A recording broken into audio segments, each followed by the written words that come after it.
हर खबर पर होगी आपकी पकड़। डाउनलोड कीजिए एबीपी लाइव ऐप।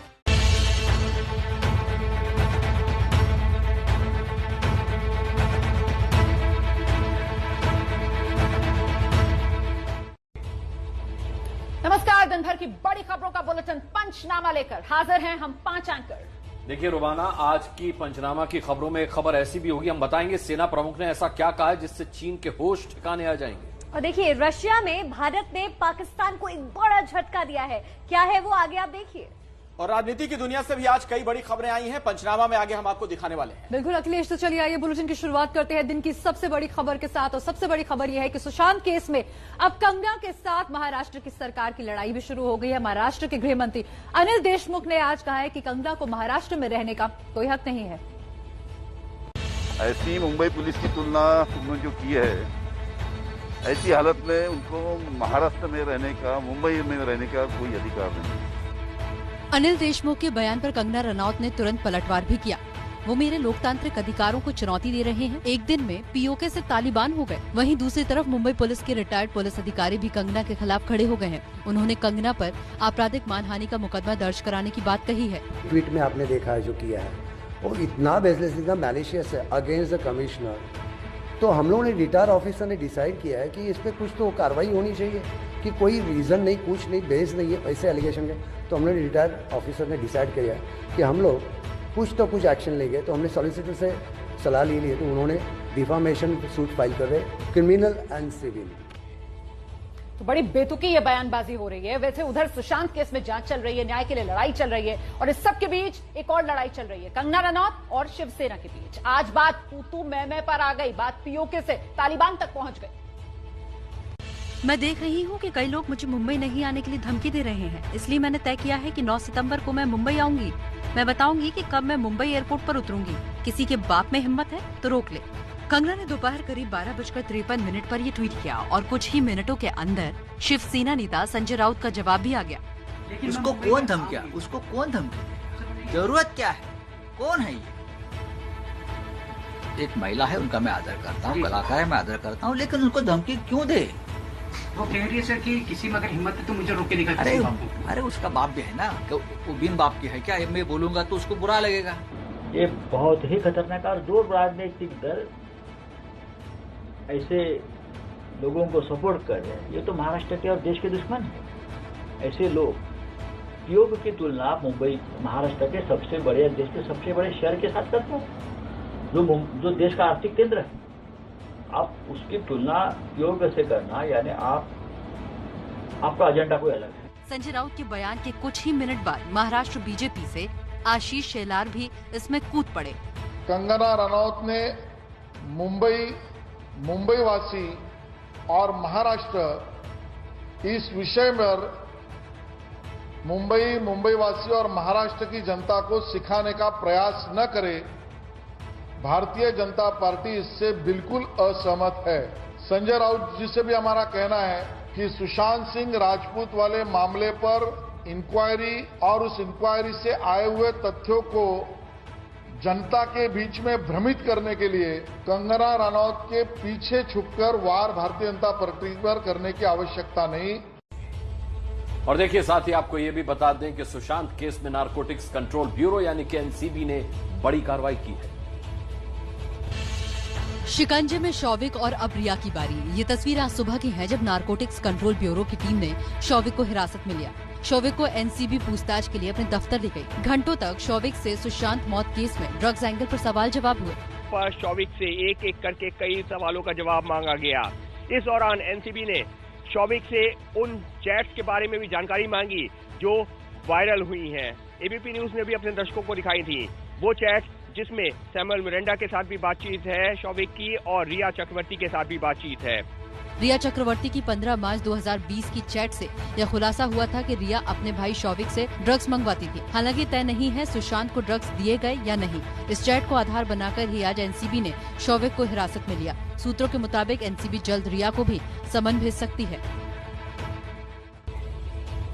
तो आज सुबह ही शौविक को हिरासत में लिया गया। आपको ये भी बता दें कि रिया चक्रवर्ती और उनके भाई शौविक के बीच चैट में ड्रग्स को लेकर क्या बातचीत हुई थी, ये आपके लिए जानना बेहद जरूरी है। एबीपी न्यूज को 15 मार्च 2020 की व्हाट्सएप चैट हाथ लगी है, जिसमें रिया किसी शख्स के बारे में बता रही है। इस चैट से साफ होता है कि रिया सीधे सीधे अपने भाई से ड्रग्स की डिमांड कर रही है। देखिए रिया और उसके भाई के बीच क्या बातचीत हो रही है। वो दिन में 4 पीता है, इसीलिए उसी हिसाब से प्लान करना। और बड क्या उसे चाहिए? हाँ, बड भी। ठीक है, तो हम 5 ग्राम बड ला सकते हैं। इससे 20 सिगरेट बन सकती है। आपको बता दें कि इस चैट में शोविक जिस बड की बात कर रहा है वो एक तरह का ड्रग्स है जो विदेशों से मुंबई में लाकर बेचा जाता है। मुंबई में इसकी डिमांड काफी ज्यादा है और कोकीन से ज्यादा महंगा मिलता है। और अब दिन की एक और बड़ी खबर आपको दे दें। चीन से तनाव के बीच सेना प्रमुख एमएम नरवणे ने एलएसी को लेकर चीन को एक बड़ी चेतावनी दी है। The morale is high and they are fully prepared to deal with any situation that may arise.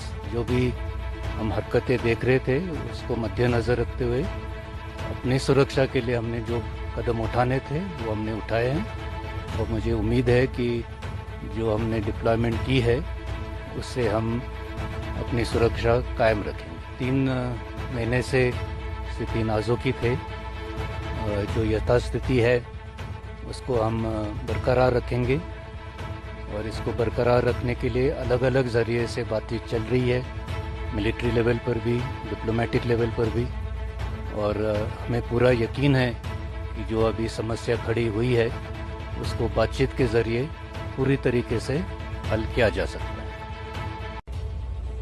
अगली खबर का रुख करते हैं। देखिए, चीन के पैंगोंग लेक इलाके के अंदर पटखनी देने वाले एसएफएफ के जवानों के बारे में हमने आपको पंचनामा में बताया था। अब उन्हीं जाबाजों की एक ऐसी खास तस्वीर आपको दिखाते हैं जो हर देशवासियों में गर्व भर देगी।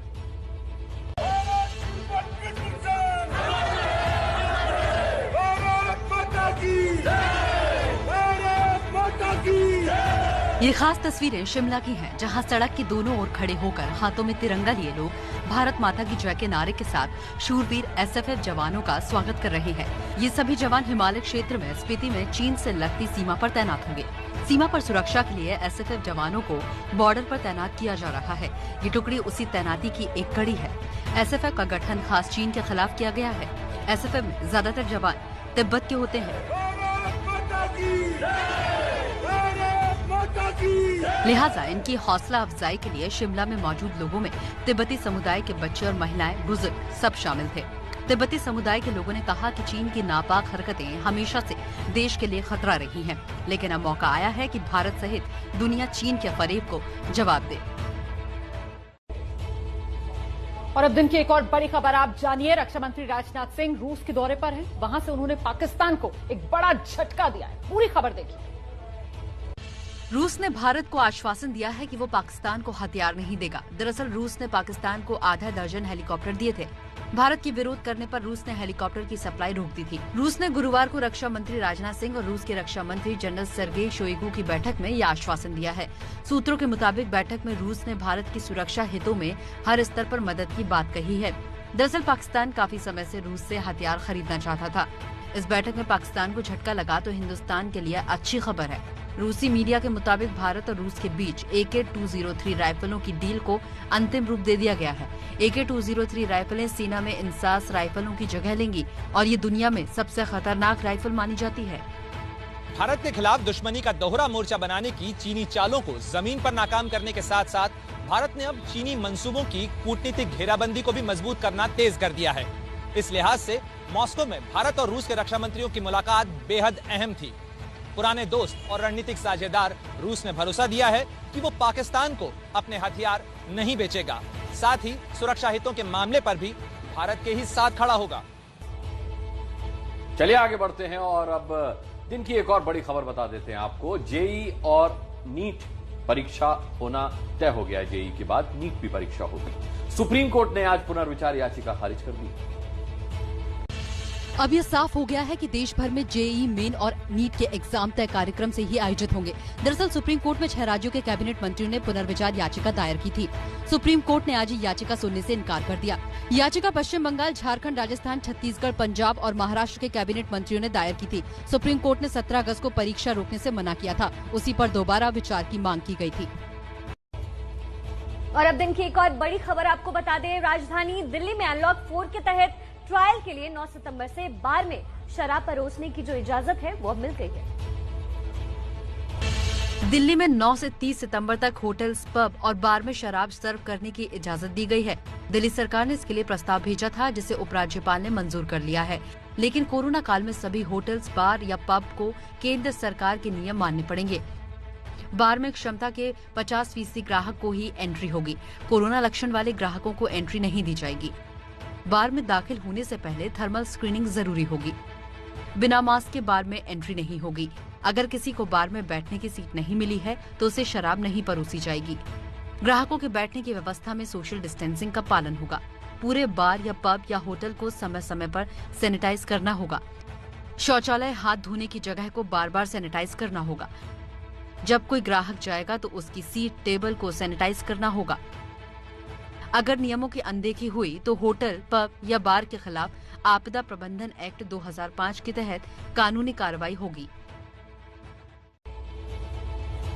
तो दिल्ली में 9 सितंबर से बार, होटलों और पब में शराब बिकने लगेगी। अगली खबर भी दिल्ली से है और शराब पीकर बीच सड़क पर हंगामे की है।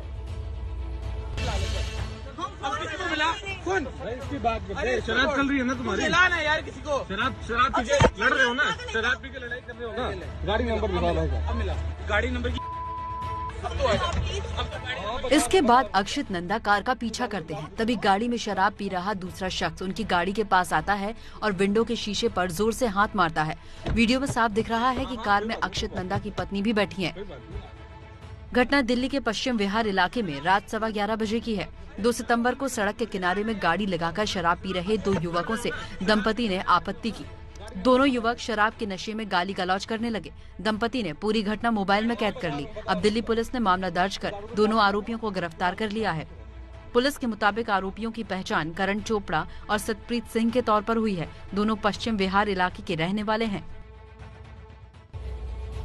दिल्ली के बाद अब बात उत्तर प्रदेश की, जहां पर योगी सरकार ने कुपोषितों को गाय देने का ऐलान किया है। कुपोषण के खिलाफ योगी सरकार ने उत्तम पोषण उत्तर प्रदेश रोशन नाम की योजना शुरू की है। योजना में अति कुपोषित बच्चों के अभिभावकों को चिन्हित करेगी सरकार। कुपोषित बच्चों के परिवार को सरकार देगी गाय।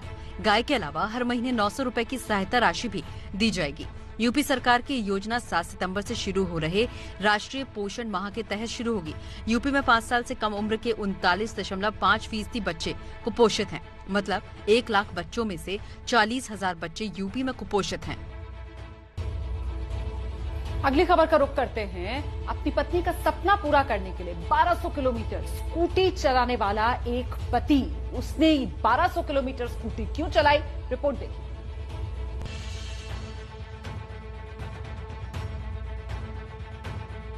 ये धनंजय हैं और ये उनकी पत्नी सोनी मांझी। झारखंड के गोड्डा के गोंडा टोला गांव के रहने वाले हैं धनंजय और सोनी मांझी। सोनी मांझी गर्भवती हैं और उनका एक सपना है टीचर बनने का। धनंजय 7 महीने की गर्भवती पत्नी के सपने को पूरा करने के लिए स्कूटी पर बिठाकर करीब 1200 किलोमीटर दूर ग्वालियर ले आए।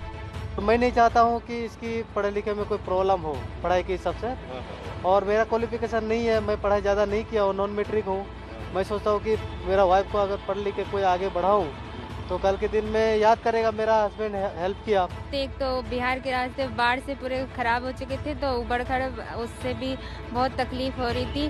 फिर 1200 किलोमीटर ऐसे बैठे बैठे पैर सब पूरा दर्द करने लगा। दरअसल धनंजय ने परीक्षा के लिए ग्वालियर की ट्रेन का टिकट कराया था। आखिरी समय पर ट्रेन कैंसिल हो गई। धनंजय की माली हालत ऐसी नहीं थी कि गाड़ी बुक करते। लॉकडाउन में धनंजय की नौकरी भी चली गई, इसलिए ग्वालियर आने जाने खाने के इंतजाम के लिए पत्नी ने गहने गिरवी रख दिए। सोनी BA यानी डिप्लोमा इन एजुकेशन की दूसरे साल की छात्रा हैं। चलिए आगे बढ़ते हैं और अब आपको खबर दिखाते हैं मध्य प्रदेश के कटनी से, जहां पुलिस की वर्दी में एक थाना प्रभारी ने मंत्री के पैर छुए। वीडियो वायरल हो गया।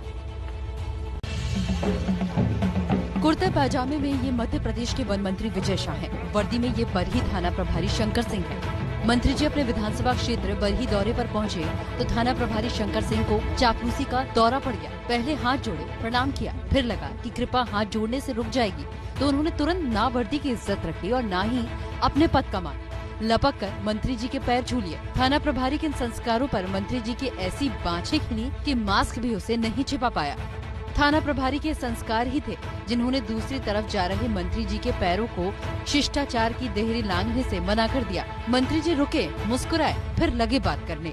इस दैवीय कृपा से खीसे निपोर रहे थाना प्रभारी को लगा कि मंत्री जी उनके दिल दिमाग में छाई खुशी के भाव नहीं देख पा रहे हैं, तो उन्होंने धीरे से मास्क भी थोड़ा नीचे कर दिया। जब सत्ता और शर्म का ये भरत मिलाप हो रहा था तो सारा प्रसंग मोबाइल में कैद हो गया, जो अब वायरल है। देखिए, आप जानते हैं कि कोरोना के इस काल में तरह तरह की पाबंदियां लगाई गई। इसी कोरोना काल में एक समय केरल मॉडल खासा सुर्खियों में आया। उस केरल मॉडल के पीछे थी केरल की स्वास्थ्य मंत्री शैलजा। अब उनके काम को एक अंतर्राष्ट्रीय सर्वे में टॉप रैंकिंग मिली है।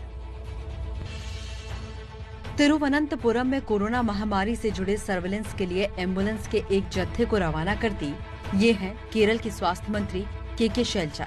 शैलजा ने कोविड से लड़ने के लिए जो नीतियां बनाई हैं, उसकी चर्चा देश में केरल मॉडल के रूप में हुई है, लेकिन अब दुनिया में भी उनके काम का डंका बजा है। ब्रिटिश पत्रिका प्रोस्पेक्ट के सर्वे में दुनिया भर के टॉप 50 लोगों की सूची में शैलजा नंबर 1 पर आई हैं। उन्हें कोविड-19 से लड़ने के लिए अलग तरह से सोचने और नीतियां बनाने वाले विचारकों में सबसे ज्यादा पसंद किया गया है। इस सर्वे में शैलजा टॉप पर हैं और दूसरे नंबर पर न्यूजीलैंड की प्रधानमंत्री जेसिंडा अर्डर्न हैं। आप देख रहे हैं पंचनामा। ये बड़ी खबर पाकिस्तान से है। इमरान खान के लाडले और अरबों का भ्रष्टाचार करने वाले जनरल ने इस्तीफा दे दिया है। ये है पाकिस्तानी प्रधानमंत्री के लाडले जनरल और पाकिस्तानी सेना प्रवक्ता रह चुके असीम सलीम बाजवा। बाजवा साहब ने भूखे मरते पाकिस्तान में भी अरबों रुपए का भ्रष्टाचार कर लिया। जरा इन पर लगे आरोपों की फहरिस्त देखिए। बाजवा के पास 4 देशों में 99 कंपनियां हैं। बाजवा के पास 133 पापा जॉन पिज्जा के रेस्टोरेंट हैं। आरोप है कि पाक सेना के प्रवक्ता और सीपीईसी चेयरमैन के तौर पर ये भ्रष्टाचार हुआ है। बाजवा ने हालांकि अभी तक सीपीईसी के अध्यक्ष पद से इस्तीफा नहीं दिया है। सीपीईसी परियोजना $60 अरब की है। जनरल बाजवा सेना प्रमुख कमर जावेद बाजवा के बेहद करीबी हैं। पाकिस्तान में इस जनरल का खौफ और रुतबा किस कदर लोगों को डराता था, इसकी एक बानगी ये है कि बाजवा के भ्रष्टाचार का खुलासा करने वाले पत्रकार को इन्होंने धमकी दी, लेकिन जनता और विपक्ष के चौतरफा दबाव के कारण अब उन्हें इस्तीफा देना पड़ा है। पंचनामा में आपका स्वागत है। देखिए, पंचनामा की शुरुआत में हमने आपको कंगना रनौत बनाम शिवसेना की लड़ाई दिखाई थी। अब बड़ी खबर आ रही है। मुंबई में महिला शिव सैनिकों ने कंगना रनौत के खिलाफ विरोध प्रदर्शन किया है और कंगना की तस्वीर लेकर उसकी चप्पलों से पिटाई की है। इस वक्त बड़ी खबर आ रही है। मुंबई में महिला शिव सैनिकों ने कंगना रनौत के खिलाफ विरोध प्रदर्शन किया है और कंगना की तस्वीर लेकर उसकी चप्पलों से पिटाई की है। ये देखिए तस्वीरें, किस तरीके से ये महिला शिव सैनिकों कंगना रनौत की तस्वीरों पर चप्पलों से वार कर रही हैं। आप तस्वीरों में देख सकते हैं। हमने आपको पहले पंचनामा की शुरुआत में ही ये खबर दिखाई थी कि कंगना रनौत बनाम शिवसेना की लड़ाई हो रही है और अब बड़ी खबर ये आ रही है कि मुंबई में महिला शिव सैनिकों ने कंगना रनौत के खिलाफ विरोध प्रदर्शन करा है और कंगना की तस्वीर लेकर उसकी चप्पलों से पिटाई की है।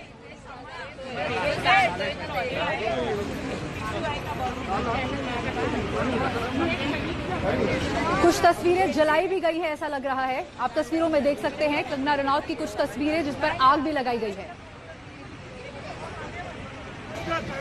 ये आप तस्वीरें देखिए, तस्वीरों को आग के हवाले किया गया है। कुछ नारे भी पीछे से लगाए जा रहे हैं, तस्वीरों में आप देख सकते हैं। तो कंगना के खिलाफ ये शिवसेना का विरोध प्रदर्शन, नारेबाजी देखिए कर रही हैं शिवसेना की कार्यकर्ता है कंगना रनौत, जिनकी तरफ से कहा जा रहा था मैं 9 सितंबर को पहुंच रही हूं मुंबई, जो करना है कर लो। और अब ये शिव सैनिक अपना अंदाज दिखा रहे हैं कि अगर शिवसेना पहुंचेंगे मुंबई तो फिर इस तरीके का विरोध प्रदर्शन के सामना के लिए तैयार है। देखिए रोमाना, अब दर्शकों को लग रहा होगा कि शिवसेना इसका विरोध क्यों कर रही है, तो बता दें उनको कि कंगना रनौत ने संजय राउत का नाम लिया था, शिवसेना के नेता प्रवक्ता, और साफ तौर पर उन्होंने कहा था कि संजय राउत ने उन्हें धमकी दी है कि वो मुंबई वापस न आए। तो इस पर उन्होंने बाकायदा अपने ट्विटर पर टिप्पणी भी की थी कि मैं 9 सितंबर को आ रही हूं, किसी में दम है तो मुझे रोककर दिखाए। तो ये उसी की प्रतिक्रिया है कि इसे मुंबई की अस्मिता से जोड़ करके शिवसेना आप देख रही है। मामला बहुत आगे बढ़ गया है। देखिए, महाराष्ट्र के गृह मंत्री अनिल देशमुख, उनकी तरफ से कहा गया कि अगर इस तरीके की आपत्तिजनक टिप्पणी करती है कंगना रनौत मुंबई पुलिस पर, तो फिर कंगना रनौत को कोई अधिकार नहीं है मुंबई आने का। और कंगना आगे कह रही हैं कि साहब पीओके से ये तो एक दिन में तालिबानी हो गए। जरा देखिए किस तरीके से ये आर पार चला है कंगना रनौत और महाराष्ट्र सरकार, खासतौर से शिवसेना के बीच। ऐसी मुंबई पुलिस की तुलना उन्होंने जो की है, ऐसी हालत में उनको महाराष्ट्र में रहने का, मुंबई में रहने का कोई अधिकार नहीं है। ये तस्वीरें जो आप देख रहे हैं, आप देखिए ये पूरा मामला राजनीतिक रंग ले चुका है। जरा इसे समझिए, इसकी पृष्ठभूमि क्या है, इसके बैकग्राउंड को आप समझें। पाक अधिकृत कश्मीर से मुंबई की तुलना कर दी थी एक तरीके से कंगना रनौत ने। उन्होंने जो बातें कही थी वो बेहद आपत्तिजनक भी थी और ऐसा लग रहा था कि उसके बाद कुछ इस तरीके का राजनीतिक रंग देखने को मिलेगा और बिल्कुल वैसा ही होता हुआ नजर आ रहा है। और अखिलेश, लगातार कंगना ने जो है वो सुशांत के केस को लेकर के मोर्चा खोला हुआ था, उसके बाद उन्होंने महाराष्ट्र के खिलाफ वो बयान दिया और आप तस्वीरों में देखिए किस तरीके से उनके बयान का ये स्वागत हो रहा है। लेकिन महत्वपूर्ण ये हो जाता है कि कंगना रनौत अगर इस तरीके का बयान देती हैं तो फिर सत्ताधारी पार्टी की तरफ से अगर इस तरीके का विरोध प्रदर्शन किया जाता है तो कंगना की सुरक्षा की जिम्मेदारी कौन लेगा? अगर कंगना रनौत के साथ कुछ ऊंच नीच हो जाती है, 9 सितंबर वो तारीख जब कंगना रनौत मुंबई पहुंचेंगी, तो क्या उसकी जिम्मेदारी महाराष्ट्र के गृह मंत्री अनिल देशमुख लेंगे? इन सवालों का जवाब लेने के लिए आइए सीधे आपको लेकर चलते हैं। मेरे साथ मेरे सहयोगी जितेंद्र दीक्षित इस वक्त मौजूद हैं और अपडेट के साथ। जितेंद्र, मामला सियासी तौर पर बहुत गर्मा रहा है। कंगना कह रही है वो 9 को मुंबई पहुंचेंगी और शिवसेना का ये सड़क पर कंगना के खिलाफ प्रदर्शन।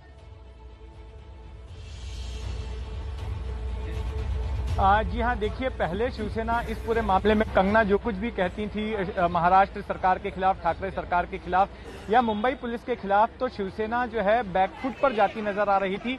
शिवसेना बचाव की मुद्रा में थी, लेकिन आज शिवसेना के तेवरों को देखकर ऐसा लग रहा है कि अब शिवसेना भी आक्रामक हो रही है। जिस तरह से हमने देखा कि शिवसेना भवन के बाहर यह आंदोलन किया जा रहा है महिला शिवसैनिकों की ओर से और जो शिवसेना के बाकी नेता हैं, जैसे कि मैं थाने के विधायक को यहाँ पर कोट करना चाहूंगा, प्रताप सरनायक को। उन्होंने कहा कि कंगना अगर आती हैं और अगर जरूरत पड़ती है तो हम उनको थाने के मेंटल हॉस्पिटल में भर्ती कराने में मदद करेंगे, वहां बेड दिलवाने में मदद करेंगे। तो अब शिवसेना ने भी पलटवार करना शुरू कर दिया है, क्योंकि पहले जो जिस तरह के ट्वीट आ रहे थे, इस पलटवार को पीओके से आगे बढ़कर कंगना रनौत ने तालिबान का नाम दे दिया है। बहुत बहुत धन्यवाद आपका इस तमाम जानकारी के लिए। इस खबर पर नजर रहेगी, अपडेट आपको करते रहेंगे। आगे बढ़ते हैं, अगली खबर का रुख करते हैं। चीन के पॉपुलर गेमिंग ऐप पबजी के बैन होने के कुछ घंटे बाद ही बॉलीवुड के खिलाड़ी कुमार यानी अक्षय कुमार ने गेमर्स के लिए खुशखबरी दी है। अक्षय नया गेम FAUG लेकर आ रहे हैं। भारत सरकार ने चाइनीज ऐप्स को बैन करके पड़ोसी देश पर एक और डिजिटल स्ट्राइक की है। भारत सरकार ने 118 चाइनीज ऐप्स को बैन कर दिया है। इन ऐप्स में देश में सबसे ज्यादा पॉपुलर गेमिंग ऐप पबजी था।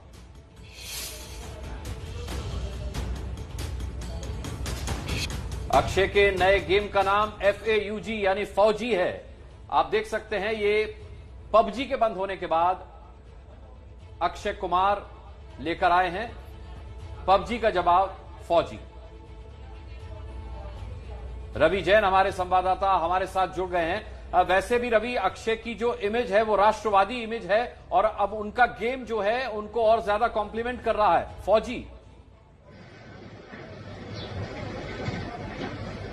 जी अनुराग मुस्कान, आपने सही कहा। ये जो गेम है इसके नाम में ही राष्ट्रवाद है, फौजी। जो पबजी का जो हमने तोड़ निकाला है, जो आत्मनिर्भर बनने की जो प्रधानमंत्री ने अपील की है देश से, देशवासियों से, ये उसी का जवाब है कि इतना पॉपुलर गेम जो दुनिया भर में मशहूर था, देश में काफी लोग, काफी बड़े पैमाने पर करोड़ों लोग इसे खेला करते थे, अब वो बैन कर दिया गया है। और इसके बैन करने के चंद ही एक दो दिन में ही इसे लॉन्च किया जाना ये बताता है कि हम आत्मनिर्भर बनने की ओर जो कदम उठा रहे हैं, बहुत तेजी से उठाने की कोशिश हो रही है। अक्षय कुमार ने भी कहा है कि ये आत्मनिर्भरता की ओर एक बहुत बड़ा कदम है। और दूसरी बात ये अक्षय कुमार का ये कहना है कि ये जो गेम है वो जो सरहद पर जो हमारे सैनिक हैं, जो अपनी जान देते हैं, जो इतना अपने त्याग करते हैं, परिवारों से दूर रहते हैं, उनके कष्टों को समझने में ये बहुत मदद करेगा। अभी हम कर रहे थे, जो आप टेलीविजन स्क्रीन पर देख रहे थे, आपने पबजी देखा होगा, कुछ इसी तरह का गेम होता है, लेकिन ये फौजी है। पबजी की जगह जो है वो फौजी ने ले ली है। और ये आप तस्वीरें देखिए, गेम कुछ इस तरीके का होने वाला है, FAUG। ये आप दो तस्वीरें देखिए, एक तरफ आप देख रहे हैं पबजी में किस तरीके से गेमिंग होती थी, दूसरी तरफ आप देखिए जो पबजी की जगह ले रहा है फौजी, FAUG, उसमें किस तरीके का नजारा होगा, कैसे ये गेम खेला जाएगा।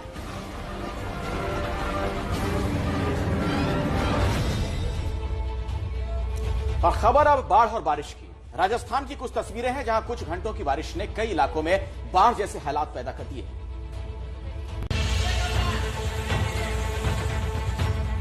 सड़क पर बरसाती नाले में बस फंस गई और उस बस को ट्रैक्टर की मदद से निकाला जा रहा है। तस्वीरें राजस्थान के झालावाड़ की हैं। रोडवेज की ये बस 12 से झालावाड़ के बस अड्डे जा रही थी और रास्ते में पानी की वजह से खराब हो गई। अब झालावाड़ के सारोला इलाके की तस्वीरें देखिए, जहां घुटनों के ऊपर तक पानी भरा हुआ है। सड़कों पर ऐसा लग रहा है जैसे पानी का सैलाब उतर आया हो। लोगों के घर के अंदर भी पानी घुस गया है। ये देखिए कैसे पानी में घर की किचन का सारा सामान तैर रहा है।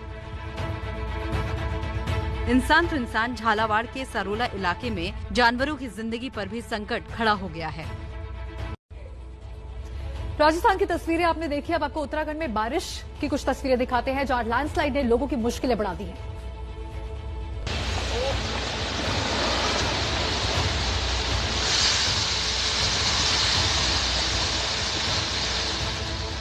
ये तस्वीरें चमोली की हैं, जहां आज ये बड़ा लैंडस्लाइड हुआ है।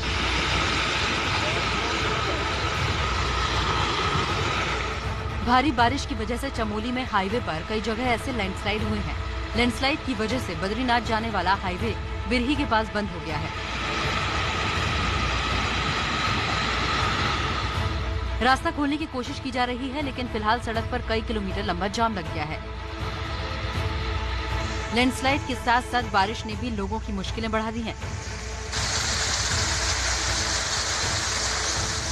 चमोली के नारायणगढ़ के प्राथमिक स्वास्थ्य केंद्र में पानी घुस गया है।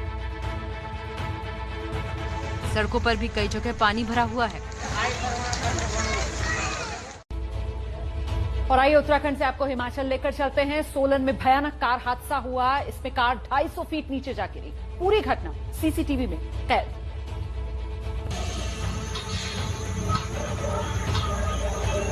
दिल दहला देने वाला ये हादसा हिमाचल प्रदेश के सोलन का है। दरअसल एक पूर्व सैनिक सोलन से सुबाथू जा रहा था। उसी दौरान उसकी गाड़ी सड़क से फिसली और उस पहाड़ी रास्ते से 250 फीट नीचे दूसरी सड़क पर गिरी। ये गाड़ी रिहायशी इलाके में गिरी और एक घर की छत पर गिरी। इस गाड़ी ने पास खड़ी एक और गाड़ी को बुरी तरह क्षतिग्रस्त कर दिया। एक्सीडेंट में कार में सवार पूर्व जवान बुरी तरह से घायल हो गया है। पूर्व जवान का इलाज चल रहा है। चलिए आगे बढ़ते हैं और अब बात करते हैं कोरोना की। देखिए देश में कोरोना का कहर लगातार बढ़ता जा रहा है। दूसरे दिन भी 80,000 से ज्यादा नए केस सामने आए। लगातार दूसरे दिन 24 घंटे में कोरोना के रिकॉर्ड तोड़ केस आए। एक दिन में 83,341 नए केस आए और इसी के साथ देश में कोरोना के केस 39 लाख के पार पहुंच गए, जिसमें से 30 लाख से ज्यादा लोग ठीक भी हो चुके हैं। लेकिन अब भी देश में 8,31,000 एक्टिव केस हैं। वहीं कोरोना से अब तक 68,472 लोगों की जान जा चुकी है। अच्छी खबर ये है कि रिकवरी रेट 77% के पार पहुंच गई है और मृत्यु दर 2% से कम है। और अब दिन की एक और बड़ी खबर, पंजाब में अब कोरोना पॉजिटिव मरीजों के घर के सामने पोस्टर्स नहीं लगेगा। अभी तक पंजाब में स्वास्थ्य विभाग कोरोना मरीज के घर के सामने आइसोलेशन का पोस्टर लगाता था, लेकिन अब मुख्यमंत्री कैप्टन अमरिंदर सिंह ने नया आदेश दिया है। खबर के मुताबिक मुख्यमंत्री अमरिंदर सिंह का मानना है कि कोरोना मरीज के दिमाग में सामाजिक तौर पर अकेलेपन का भाव आता है और मरीज की मनोदशा पर इससे असर पड़ता है। लेकिन अब सवाल ये है कि पोस्टर लगने से बाकी लोग सावधान हो जाते थे, अब पोस्टर नहीं लगेगा तो क्या संक्रमण का खतरा नहीं बढ़ेगा? और देखिए ज्यों कोरोना के मामले बढ़ते जा रहे हैं, ऐसा लग रहा है कि सिस्टम की अनदेखी भी बढ़ती जा रही है। मध्य प्रदेश के शहडोल की ये तस्वीर देखिए। साइकिल के करियर पर अपना सामान दबाए ये है धर्मेंद्र सिंह। मुंह पर मास्क लगाए धर्मेंद्र सिंह कोरोना पॉजिटिव हैं। एम्बुलेंस के इंतजार से जब तक थक गए तो धर्मेंद्र 10 किलोमीटर साइकिल चलाकर खुद अस्पताल में भर्ती होने पहुंच गए। वो बोले कि आपकी रिपोर्ट पॉजिटिव आई है। फिर मैं बोला मैडम कि कहाँ जाना पड़ेगा, तो बोली कि मेडिकल कॉलेज से आपको फोन आएगा। तो वो बोले कि यदि आपके पास सुविधा हो तो निकल जाइए, हमको थोड़ा समय लगेगा, गाड़ी अभी व्यस्त है। तो हम बोले ठीक है साहब, हमारे पास साइकिल है, हम निकल जाएंगे उसी से। ये कोरोना काल में सबसे बड़ी लापरवाही है। इससे ना जाने कितने लोगों की जान को जोखिम में डाला गया है। अब स्वास्थ्य अधिकारियों से पूरे मामले में जवाब देते नहीं बन रहा है।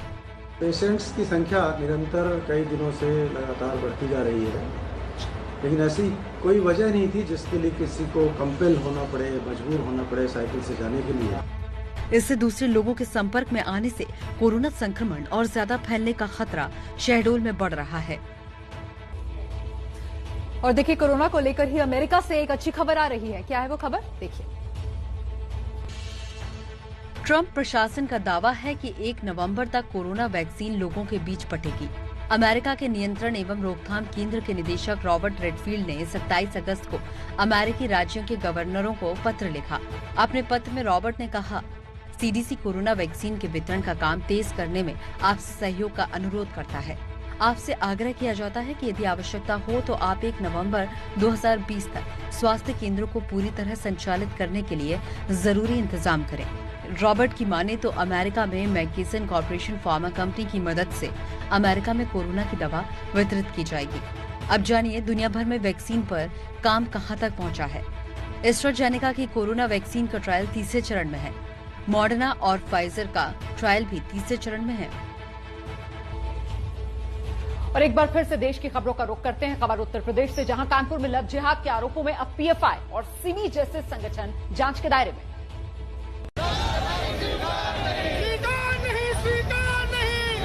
पिछले कुछ हफ्तों के दौरान कानपुर में हिंदू लड़की और मुस्लिम लड़के के बीच शादी के कई मामलों में लव जिहाद के आरोप लगे हैं।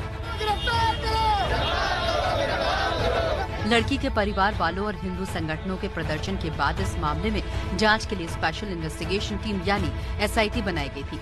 लेकिन अब एसआईटी ने अपनी जांच का दायरा बढ़ा दिया है। अब एसआईटी इस बात की भी जांच करेगी कि क्या पीएफआई और प्रतिबंधित सिमी जैसे संगठन लव जिहाद के लिए फंडिंग करते हैं। एसआईटी को पाकिस्तान जैसे दुश्मन देश से फंडिंग की भी आशंका है।